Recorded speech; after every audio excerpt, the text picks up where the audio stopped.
All right, who we got? How you doing, Charlie? Yeah, there we go. Yes, I love it. You guys hear me? Yes. Okay. What do you think? Why do you think that people should vote for Trump if the majority of stuff that comes out of his mouth is lies? Well, again, let's just take one for example. They were fact checking him with fake stuff last night, and so you can't trust PolitiFact. For example, they said nowhere in the country is late-term abortion legal. That's not true. In 9 states, late-term abortion is legal, right? And so they weren't even fact checking it correctly. And so Donald Trump might not be as precise on the facts as you and I would like. For example, he said the governor of West Virginia said you could deliver a baby, make the baby comfortable, and the baby. They call that a lie. He's the governor of Virginia. Okay, West Virginia, Virginia. Is that a lie or is that just memory recall? I think it's just depending on how he says it. It comes off and sometimes it comes off the ways just way radical, too far out. But let's focus less on the rhetoric. When he was president, was he radical? Well, for example, "Make America Great Again." That was a term that he took off from Adolf Hitler. Well, Hitler said "Make That was a America Great slogan. Again." No, he said "Make Germany Great Again." Okay, so Hitler also had a dog. So does everyone have a dog? He got that. Hitler was a vegetarian. So are all vegetarians Nazis? It's a logical fallacy, right? I got you. I see what you're saying. Just to say that just because Hitler did it, therefore, no one can do those things sense. Hitler loved classical music, for example. But so what is Make America Great Again? Why are so many of your fellow friends wearing this? Here's why. And it's a good question because you're coming at this in good faith. It's because the people wearing these MAGA hats in this audience that are sitting through this, they know that they're about to enter into a country when they graduate that is far worse off than what their parents had. And that is deeply unjust. And how do you know that? From every possible metric, from home ownership to income levels, to crime, to depression, to suicide, anxiety, alcohol addiction, drug addiction, every objective measurement that this generation is facing is worse off than their parents. This generation is more likely to kill themselves, more likely to get addicted to hard drugs, more likely to check out of society. Every possible metric that you look at, from misery index, from earning money, from disposable income, from money in the bank. Let me ask you this. Then, did you truly think, deep in the bottom of your heart, that Trump handled the COVID situation very well? I think honestly there were too many restrictions. My issue with Trump is that we never should have locked down the country. We never should have made the vaccine. Instead, we should have trusted people with the Agency for Early Interventions and never should have locked down schools. So I come after it from the other side. He didn't care about the CDC, and the growth was just was it how many millions of people? More people died of COVID under Biden than Trump. However, the CDC should earn our trust. It was the CDC that called ivermectin horse dewormer. The CDC said that we need to mask up, and then they admitted, masks have utility. The CDC said stay 6 feet away from each other, and now they came out 3 years later, we just made that up. Literally, they just said, we just made it up out of nowhere. Well, it's kind of like trial and error to figure out how to get to a point where everybody's safe. Hold on a second. That's interesting. Is it the government's role to keep you safe from an invisible virus or to protect your freedom? What is the role of government? Both. To preserve and to protect you from the flu? To serve and protect, yeah. That's interesting. So under that belief, what liberty is then acceptable? Because, for example, driving caused 55,000 deaths a year. Should we ban cars because the government should keep us safe? But there's regulations that's behind that. 55,000 people with regulations die on the road every year. Let's just ban cars because we must stay safe. Because nobody's perfect, though. That's the thing. No one's perfect. People drink and drive. People smoke and drive. Right, and nobody's perfect. Someone's going to spread the flu to their friend, or someone's going to be overweight and get the flu. It's not about protecting it completely. It's about containing it. Well, but so that is a very typical and dangerous central planning desire that we can contain an epidemiological disaster. Instead, the countries that did the best with COVID, like Sweden, had no lockdowns, had early interventions, and they had herd immunity. What we did was the worst thing. We shut down schools, and the CDC told us to shut down schools. We never should have. You guys probably missed your prom, homecoming, and you saw friends kill themselves because of these lockdowns. One of the greatest mistakes in American history. And by the way, you guys, I hope, never took the vaccine because and our government lied to us and committed human rights violations. I'm pretty sure Trump lied and pushed it off like it wasn't a big deal of COVID. Well, no. In fact, it's the opposite. He was the one that was pushing for 15 days to slow the spread, and he was the CDC allowed this. So you would have liked a stronger response to COVID. Explain that. Would you have liked, for example, in the state of New York, where you weren't allowed to leave your house?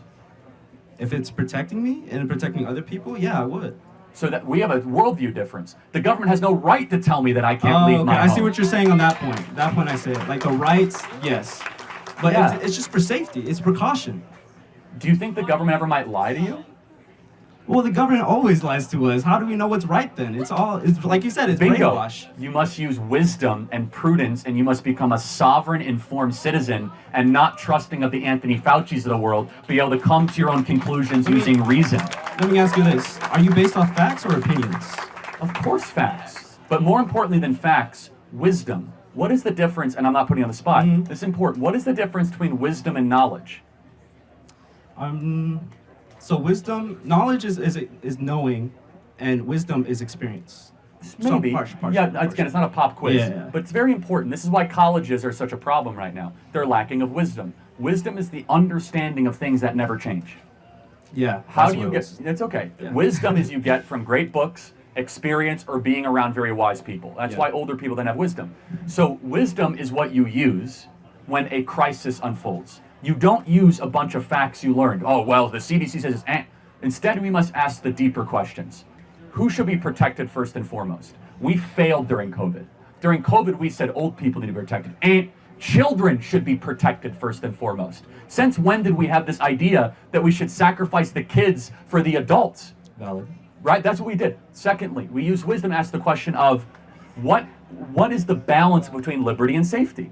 Should we close every business just to prevent the disease from being spread? Anthony Fauci said, quote, if just one life is spared, then it is all worth it. You know that's rubbish. It's insane. You cannot have a free society and not also have a lot of negative, unfortunate, and tragic events. You even admitted that earlier. But wisdom is how we determine that, we navigate those. And our leaders are lacking of wisdom. Why are they lacking wisdom, everybody?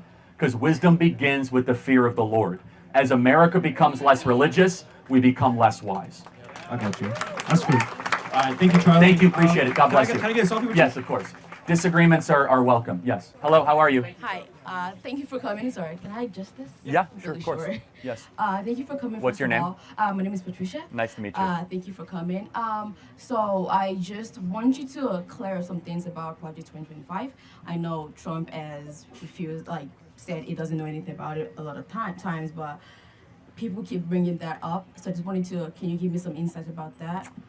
Yeah, the question was about Project 2025. So it was authored by an outside group called the Heritage Foundation, not part of the Trump campaign. Has some good ideas, has some really wacky ideas in it, and now Trump is being blamed for every single part of it. So let me tell you what this would be like.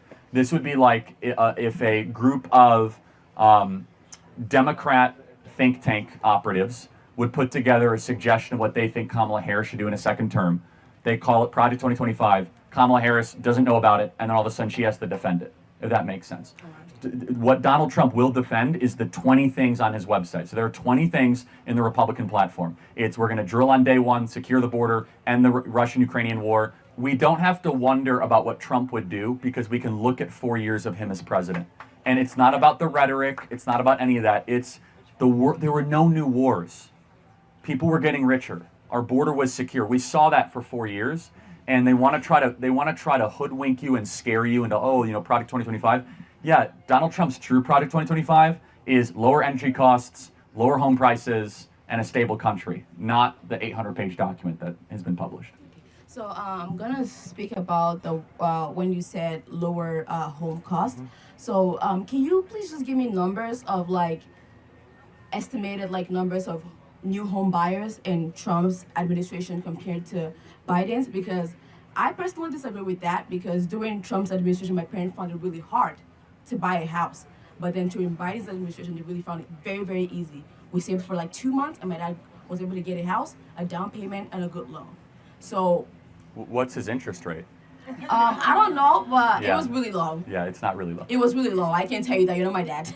I can tell Yeah, you I'm that. just saying though, but the interest rates were at 2% under Trump, and they're Well, 10% okay. now. Okay. Maybe there was some program he was part of that I'm But not then familiar with. we're But yeah. I just need to know like the number of people that were able to buy houses during Trump's administration. Oh yeah, no, for sure. Yeah, so because home ownership is going down dramatically. Renting is going up, and just the home prices themselves reflect that. So when you have a bunch of people that are trying to buy a restricted good, simple supply and demand, you have prices go up, right? Okay. So when you have a bunch of people that try to buy an abundant good, prices stabilize. If you have not a lot of people that try to buy an abundant good, then prices go down. But yes, renting is going up nearly across the country, across the board. Under Donald Trump, we were averaging a couple million new homes that were being built every single year. That's not the case right now. And just the one kicker number, I'm glad your dad was able to do well, but the average interest rate under Trump was 2%. Now it's 10%.